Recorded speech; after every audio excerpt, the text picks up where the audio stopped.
Amanga chibinyo.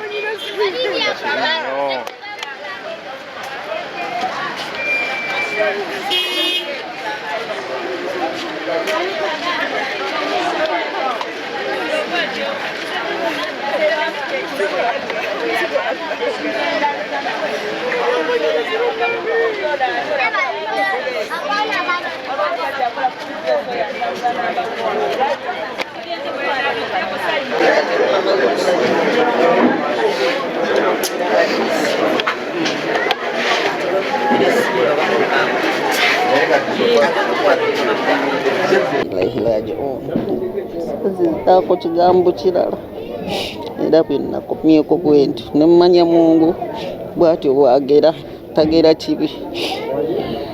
Maama Isma Olax twagala okumanya yali muvubuka kikaki nga tannaba kubeera ng'agenda e Sweden. Obutuufu mujja kufuna ajja obbaddiramu mu bintu ebyo naye nze sinnafuna maanyi kwogera bintu bifa ku Isma.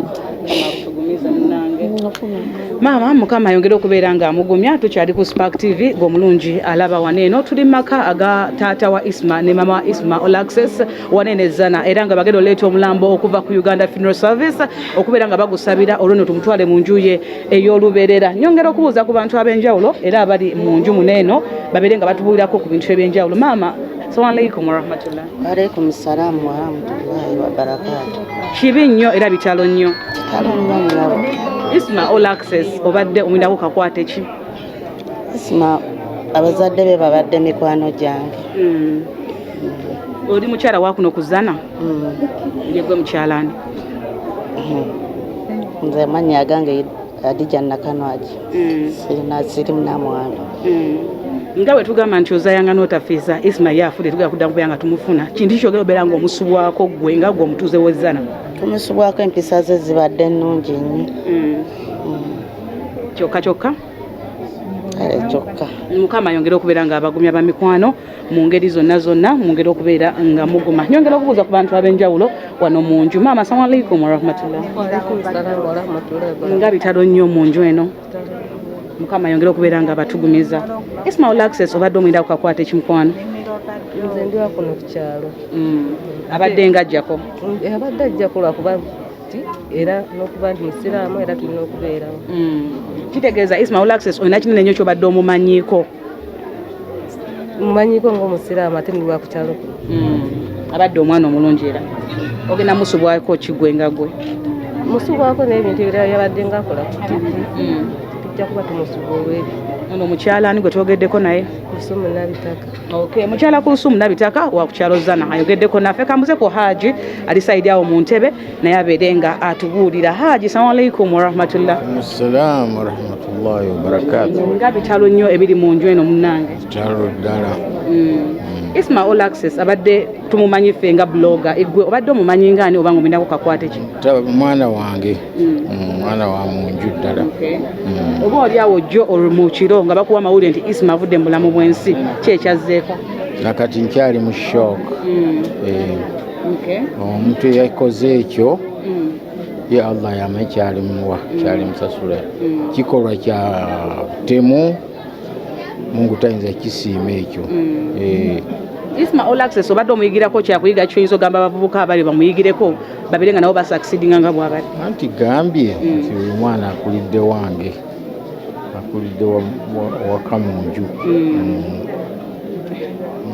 Kale tuba ku bubaka eri abantu abalala basako n'enju yennyini ya Isma Olax. Inna Allaha ma'as-saabiriin, kubeera bagumiikiriza naffe gy'agenze naffe gye tulaga. Era tujja kulaba engeri yonna awadde example eri abavubuka nti adde musajja mumalirivu, musajja ayagala ensi ye, musajja ayagala eddiini ye, musajja talabikalabika nantalabika. Kale bannange ebintu byebyo mu nju ya Isma Olax tugenda kubeera nga twerekereza ennyumba eno mu ngeri zonna, naye ng'abantu bonna nga bw'obalaba bali mu mbeera si nnungi nnyo. Tulizana bwe tugenda okusabira Isma Olax olwo nno tulabe butale tuteekateeka okugenda emukono katosi okubeera nga munnange tumusiibula Isma Olax mu ngeri esinga okubeera ennungi. Aba Spark TV twabasuubiza obbawa buli kimu ekigenda okubeerawo. Alina byasobola kwogera.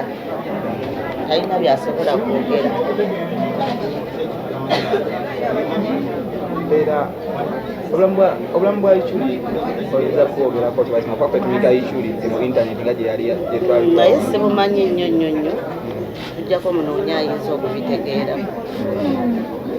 kitalo nnyo kitalo ddala embeera bwetu bweri wonna vidiyo zaffe ez'enjawulo ye mutabani wange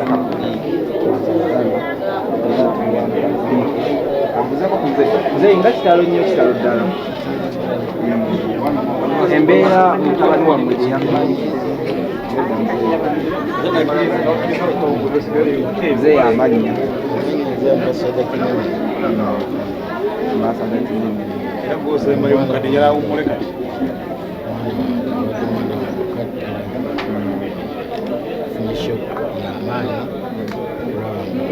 abatemu bajja ne bamutemulira awo mu kisaazisaazi ate bali cowards ne babulawo ekigoberera kyabwe Katonda ajja kubasasulamu kye bateeka okusasula. Gavumenti muyinza gikubira mulanga saagala kwogera gavumenti saagala kitalo nnyo kitalo ddala